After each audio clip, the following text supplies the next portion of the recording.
हम सभी जानते हैं कि धरती पर इंसान का सफर लगभग 100 सालों के करीब होता है।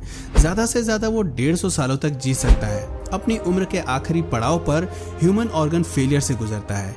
ये वो उम्र होती है जब ह्यूमन बीमारी से रिकवर करने की क्षमता खो देता है। उनके अंदर सभी सिस्टम धीरे धीरे बंद हो जाते हैं और इसके चलते आखिर में उसकी मौत हो जाती है। इससे पता चलता है कि धरती पर मौजूद हर जीव के पास एक लिमिटेड टाइम है और वो उसी ताकत पर एक लिमिटेड समय के लिए काम करती है। खैर, बाकियों का तो पता नहीं, लेकिन आपको जानकर हैरानी होगी कि मछलियां इस नियम को तोड़ना जानती हैं। अब जरा इस क्लिप को देखिए जो हमें बताती है कि जिंदा रहने के लिए शरीर की जरूरत नहीं होती। जी हाँ, आपने सही सुना, मछलियां ऐसा ही करती हैं। कैसे और कब तक, ये सब कुछ आपको इस वीडियो में जानने को मिलेगा। इसके साथ ही आपको ये भी जानने को मिलेगा कि क्या इंसान में भी वो फीचर्स काम करते हैं जिसके चलते मछलियां आधे शरीर के साथ भी जिंदा रह पाती हैं। दोस्तों, समुद्र की दुनिया में मछली वो शिकारी है जिनसे धरती पर लाइफ की शुरुआत हुई थी, लेकिन मछली होना भी आसान नहीं है। अगर आप हमसे पूछें कि आखिर इसमें समस्या ही क्या है, तो जरा सोचिए कि आप एक ऐसी दुनिया में रह रहे हैं जहां सभी कुछ आप ही को खाने के लिए दौड़ते हैं। बर्ड्स, मैमल्स, इंसान से लेकर समुद्र के बाकी शिकारी और सी फ्लोर्स पर रहने वाले अजीबोगरीब पैरासाइट तक आपकी जान के दुश्मन है। जरा सोचकर देखिए कि ऐसी जिंदगी जीना किसे रास आएगी। इंसान भले ही ऐसे वातावरण में कभी नहीं रह पाएगा, लेकिन लगता है कि फिश को उस तरह के व्यवहार में जीने की आदत पड़ चुकी है। ऐसे हमें कई मामले देखने को मिलते हैं जहां किसी समस्या के चलते मछलियों ने अपने शरीर के किसी अंग को खो दिया है। कभी कभी ये पार्ट्स बहुत बड़े होते हैं, लेकिन फिर भी मछली सरवाइव कर जाती है। सुनने में ये बात बेहद ही अटपटी लगती है, लेकिन ऐसे कई उदाहरण हमें मिलते हैं। उदाहरण के लिए अब जरा इस मछली को देखिए जिसे थाई मार्केट से रेस्क्यू किया गया था। इस मछली के बारे में हैरानी की बात थी कि आधे शरीर के साथ भी ये 6 महीने तक सरवाइव कर रही थी। दरअसल इसके पीछे की कहानी थी कि मछली आर्टिफिशियल पॉन्ड से भागने की कोशिश में थी और इसी का परिणाम था कि उसे अपना आधा शरीर खोना पड़ा।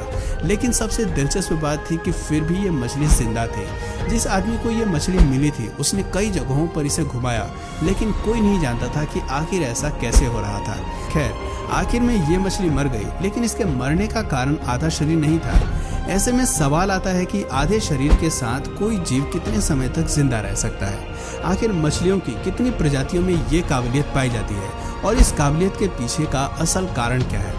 अगर आप मुझसे पूछेंगे तो मैं यही कहूँगा कि प्रकृति बेहद ही क्रूर है। इस तरह की मछलियाँ वैसे तो आसानी से दूसरे जीवों का शिकार बन जाती हैं या समुद्र के पानी में इनके घाव बुरी तरह इफेक्ट होते हैं, लेकिन दूसरी तरफ सॉल्ट वाटर में मछली एक लंबी जिंदगी जीती है। आपको ग्रीनलैंड शार्क के बारे में शायद पता होगा, जो 500 साल तक जी जाती हैं। खैर, बात करें आधे शरीर वाले मछली की, तो आपको बता दें कि ये मछली इसलिए जिंदा रहती है क्योंकि उनके पास रीजनरेशन की एक बेहतरीन क्वालिटी पाई जाती है।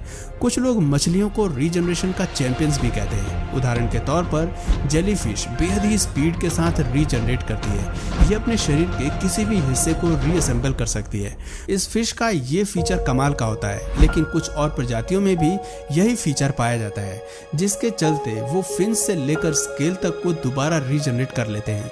रीजनरेशन की होड़ में फिश में ऐसी भी कुछ प्रजातियां पाई जाती हैं जो केवल बाहरी हिस्से को ही रीजनरेट नहीं करती, बल्कि अंदर के जरूरी ऑर्गन्स जैसे पेनक्रियास, हार्ट्स, रेटिना और स्पाइनल कॉर्ड को भी दोबारा ग्रो कर सकती हैं। इस तरह की काबिलियत हमें किसी वर्टिब्रेट में देखने को नहीं मिलती।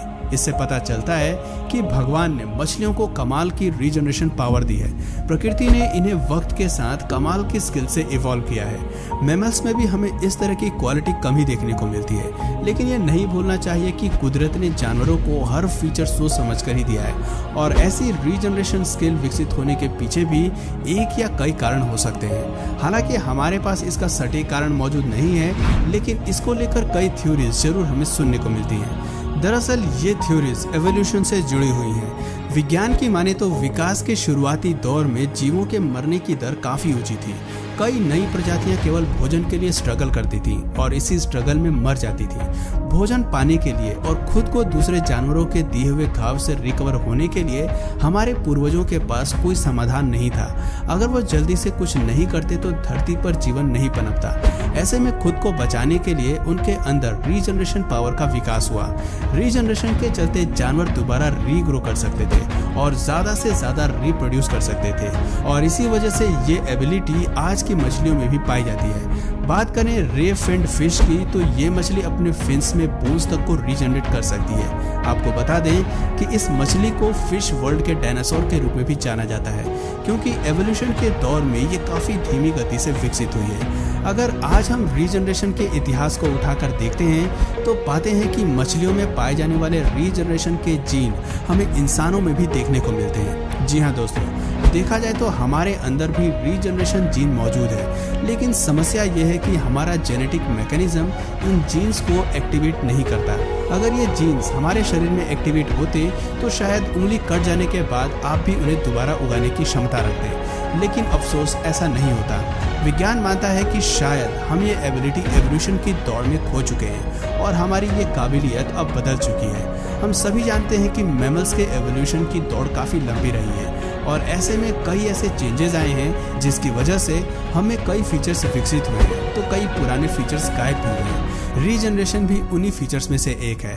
हालांकि रीजनरेशन बेहद अटपटा लगता है, लेकिन ये सर्वाइवल के लिए काफी कूल फीचर है। ऐसे में सवाल उठता है कि इंसान में आज ये क्यों नहीं पाया जाता। मैमल्स के रूप में जब हमारे अंदर ये सिस्टम पहले ही मौजूद था तो आज हमने इसे क्यों खो दिया। दरअसल इसका सीधा सा जवाब शरीर की कॉम्प्लेक्सिटी है। दरअसल अगर आप मछली और इंसान के शरीर की तुलना करेंगे तो पाएंगे कि इंसान का शरीर ज्यादा कॉम्प्लेक्स है।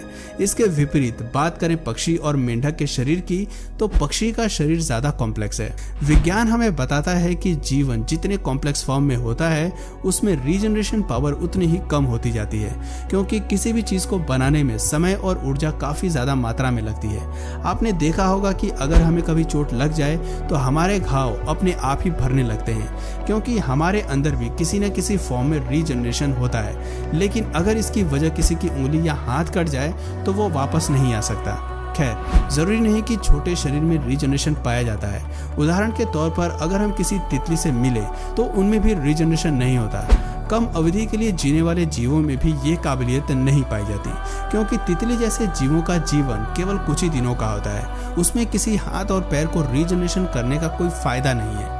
खैर, इंसान के मामले में हमें रीजनरेशन पावर की एक और थ्योरी मिलती है। वैज्ञानिक मानते हैं कि हमारे अंदर ये पावर इसलिए भी कम हुई है क्योंकि हमारे दिमाग ने सर्वाइवल के लिए और तकनीकों के बारे में सोचना शुरू किया होगा। हमारे दिमाग के विकास में लगने वाली ऊर्जा के चलते रीजनरेशन की पावर धीमी पड़ गई। इस तरह से देखा जाए तो हमारा दिमाग ही एवोल्यूशन में सबसे ज्यादा महत्वपूर्ण रहा है। अगर हम रीजनरेशन पर निर्भर रहते तो शायद दिमाग का इस्तेमाल करना नहीं सीख पाते और विकास में पीछे रह जाते, या ऐसा भी हो सकता था कि हमारा दिमाग इस हद तक खुद को विकसित नहीं कर पाता। इससे पता चलता है कि रीजनरेशन एक तरह से एवोल्यूशन को धीमा कर सकती थी और ये एक तरह से विकास के लिए सही नहीं है। हमें ये भी देखने को मिलता है कि रीजनरेशन पावर ज्यादातर कोल्ड ब्लडेड एनिमल्स में ही पाया जाता है। वार्म ब्लडेड एनिमल्स में ये देखने को नहीं मिलता। हम नहीं जानते कि असल में रीजनरेशन पावर का होना बेहतर है या सर्वाइवल के लिए दूसरी तरकीब का विकास होना बेहतर है। लेकिन एक बात तो साफ है कि कुदरत में हर चीज का अपना एक अलग महत्व है। हमारी नजर में भले ही इंसान के अंदर पाई जाने वाली सर्वाइवल शक्ति बेहतर है, लेकिन मछली भी अपने लेवल पर सबसे अपडेटेड वर्जन्स हैं। उनकी दुनिया इंसानों से बेहद अलग है, उनमें संघर्ष है, लेकिन उनका जीवन हमारे जीवन से बेहद अलग है। प्रकृति ने अभी इन दोनों लाइफ को एक दूसरे से अलग रखा है, लेकिन भविष्य में ऐसा हो सकता है कि सर्वाइवल के लिए रीजनरेशन की जगह किसी नई शक्ति का विकास हो जो जीवन में एक नए सिरे से शुरू हो और हमारे लिए एवोल्यूशन के मायने बदल दे। आज की वीडियो में बस इतना ही। तो दोस्तों, आपकी नज़र में दोनों में से बेहतर कौन सा है, कमेंट करके ज़रूर बताइए। और अगर इस वीडियो से आपको कुछ नया जानने या सीखने को मिला या फिर इंटरेस्टिंग लगा तो प्लीज़ इस वीडियो को एक लाइक करके अपने फ्रेंड्स और फैमिली में से ज़रूर शेयर करें। और यदि आप इस चैनल पर नए हैं तो प्लीज़ इस चैनल को सब्सक्राइब करके बेल नोटिफिकेशन आइकन को ऑन कर लीजिए ताकि हमारे आने वाले वीडियोस आप मिस ना करें। मिलते हैं फिर किसी वीडियो में नए टॉपिक के साथ, तब तक के लिए नमस्कार।